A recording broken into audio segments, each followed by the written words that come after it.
ಶ್ರೀರಾಮ ಸಮರ್ಥ. July 18. ಸಾಕ್ಷಿತ್ವದಿಂದ ಇರುವವರಿಗೆ ದುಃಖದ ಬಾಧೆಯಾಗುವುದಿಲ್ಲ.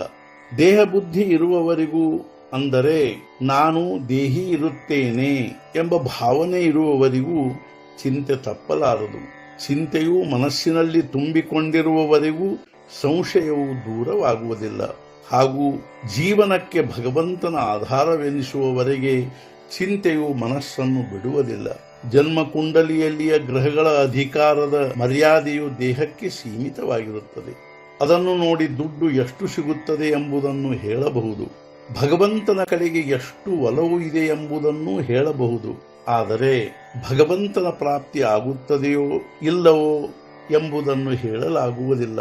ಮನುಷ್ಯ ಜನ್ಮ ಪಡೆದೂ ಕೂಡ ಭಗವಂತನ ಪ್ರಾಪ್ತಿಯಾಗದಿದ್ದರೆ ಬಹಳ ದೊಡ್ಡ ಹಾನಿಯಾದಂತೆ. ಭಗವತ್ ಪ್ರಾಪ್ತಿಯ ನಿಜವಾದ ತಳಮಳ ಹತ್ತಬೇಕು. ಒಮ್ಮೆಯಾದರೂ ಇಂಥ ತಳಮಳ ಹತ್ತಿತೆಂದರೆ ಮನುಷ್ಯನು ಹುಚ್ಚನಂತಾಗುತ್ತಾನೆ. ಹಾಗೂ ಯಾರಾದರೂ ಯೋಗ್ಯ ಸಂತರು ಭೇಟಿಯಾದರೆ ಶಾಂತನಾಗುತ್ತಾನೆ.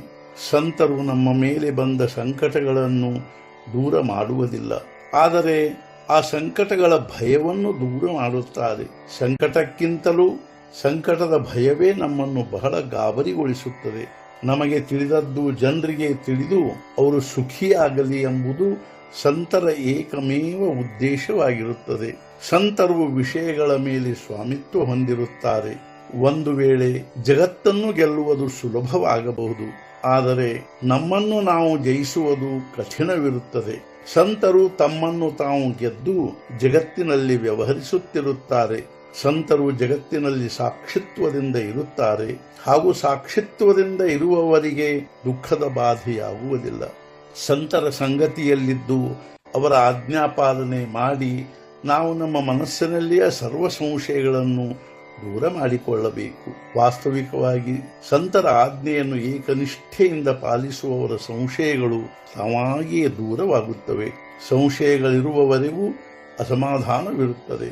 ಸಮಾಧಾನವನ್ನು ನಮ್ಮಲ್ಲಿ ನಾವೇ ಹೊಂದಬೇಕಾಗುತ್ತದೆ. ಆದ್ದರಿಂದ ಯಾರು ಸಮಾಧಾನದಿಂದ ಇರಬೇಕೋ ಅವರು ಹೆಚ್ಚಿಗೆ ಚಡಪಡಿಸಬಾರದು. ಸಹಜವಾಗಿ ಪ್ರಾಪ್ತವಾದ ಪರಿಸ್ಥಿತಿಯಲ್ಲಿ ಸಮಾಧಾನದಿಂದಿರಬೇಕು. ಕಚೇರಿಯ ವಿಚಾರಗಳನ್ನು ನಮ್ಮೊಡನೆ ಮನೆಗೆ ತರಬಾರದು. ಅವುಗಳನ್ನು ಅಲ್ಲಿಯೇ ಬಿಟ್ಟು ಬಿಡಬೇಕು. ಮನೆಯಲ್ಲಿಯ ವಾತಾವರಣವು ಶುದ್ಧ ಹಾಗೂ ನಿಸ್ಸಂಶಯದ್ದಾಗಿರಬೇಕು. ಭೋಳೆತನವು ಒಂದು ಪ್ರಕಾರದಿಂದ ಉತ್ತಮವಾದದ್ದೇ. ಅದು ಭಾಗ್ಯದ ವಿಷಯವಾಗಿರುತ್ತದೆ. ಯಾರು ಯೋಗಭ್ರಷ್ಟರಾಗಿರುತ್ತಾರೋ ಅವರಲ್ಲಿ ಭೋಳೆತನವಿರುತ್ತದೆ. ಕಲ್ಯಾಣ ಸ್ವಾಮಿಗಳು ಇಂಥ ಸ್ವಭಾವದವರಾಗಿದ್ದರು. ಆಗಿ ಹೋದ ಸಂಗತಿಗಳನ್ನು ಮರೆಯುವುದರಲ್ಲಿಯೇ ನಿಜವಾದ ಆನಂದವಿರುತ್ತದೆ. ಆದರೆ ಈ ರೀತಿ ಮರೆಯುವಿಕೆಯು ಕೃತ್ರಿಮವಾಗಿರದೆ ಭಗವಂತನ ಸ್ಮರಣೆಯಲ್ಲೇ ಆಗಬೇಕು. ವಾರ್ಧಕ್ಯದಲ್ಲಿ ಮನಸ್ಸು ಹಾಗೂ ಶರೀರ ಬಹಳ ಕೋಮಲವಾಗಿರುತ್ತವೆ. ಆ ಸಮಯದಲ್ಲಿ ಶರೀರವು ಸುಸ್ಥಿತಿಯಲ್ಲಿರಲು ಆನಂದ ಒಂದು ದೊಡ್ಡ ಔಷಧಿಯಾಗಿರುತ್ತದೆ. ನಗಬೇಕು, ಆಡಬೇಕು, ಸಣ್ಣ ಮಕ್ಕಳೊಂದಿಗೆ ಸಮರಸವಾಗಬೇಕು, ಹರಟೆ ವಿನೋದ ಮಾಡಬೇಕು, ಏನಾದರೂ ಮಾಡಬೇಕು, ಆದರೆ ಆನಂದದಲ್ಲಿರಬೇಕು. ಯಾರ ಆನಂದವು ಚಿರಂತನವಾಯಿತೋ ಅವರ ಜನ್ಮ ಸಾರ್ಥಕವಾದಂತೆ.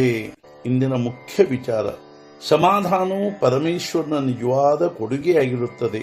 ಅದನ್ನು ಸಂಪಾದಿಸುವ ಉಪಾಯವೆಂದರೆ ಭಗವಂತನ ಸ್ಮರಣೆ. ಸದ್ಗುರುನಾಥ ಮಹಾರಾಜ್ ಕಿ ಜೈ. ಜೈ ಜೈ ರಘುವೀರ ಸಮರ್ಥ.